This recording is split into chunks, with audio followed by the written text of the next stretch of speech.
Look at that. Boy, a suburban soccer tournament took a terrifying turn Saturday afternoon. The younger kids were happily jumping around in 3 inflatable bounce houses on the sidelines when strong winds sent them flying, leaving 13 injured. Lindsay Davis has the story. Oh my God. Watch as this inflatable slide starts floating away.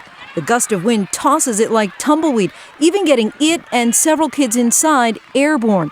And then the runaway ride comes crashing down on the ground, on top of several people. I actually took a hit in the back with the balloon, and it bounced off me, hit my wife in the shoulders, and threw her to the ground. And it was pretty traumatic. I couldn't even get up. I fell so hard. Anthony Dixon of Jump and Slide says his company's never had this kind of problem because of the precautions they take. If winds exceed 15 miles per hour or more, regardless who's renting it, we will shut down the unit. It's not clear what was being used to hold this bounce house down in Arizona last month when a dust devil lifted it off the ground and blew it into a utility pole.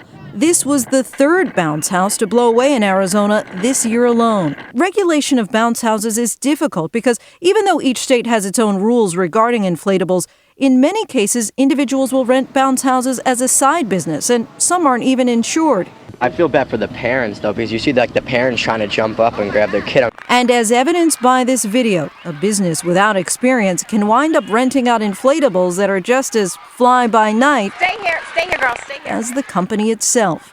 For Good Morning America, Lindsay Davis, ABC News. And we are joined now by Richard Dad, who had 2 daughters caught up in all of this. And first things first, how are they doing this morning? The girls are fine. You know, they'll be in school this morning. They'll be answering questions, I'm sure. You know, kids ask crazy questions, but you know, amazingly, my 3rd daughter, I have a 3-year-old, and she was behind me when it came. And it must have been so horrifying to see those bounce houses take off. What did you think, and what did you do when you saw it? I first noticed the slide, which is a much larger, you know, piece of inflated apparatus, and the way that took off, and then literally it took off. It went. I don't think the video shows it. It had to be like 100 feet in the air, no exaggeration. Unfortunately, it seemed by that time that the kids were off it. But I thought that the other pieces would elevate, you know, would go as high as that. You know, it was terrifying. I'll bet. Who's to blame for all this? Are you going to take any kind of legal action? Have no idea. That's, you know, naturally a priority. You know, a huge priority is the fact that our girls are okay. You know, we just, you know, want their lives to, you know, go back to normal. They'll ask questions. We listen. You know, it turned out well, and that's all that matters.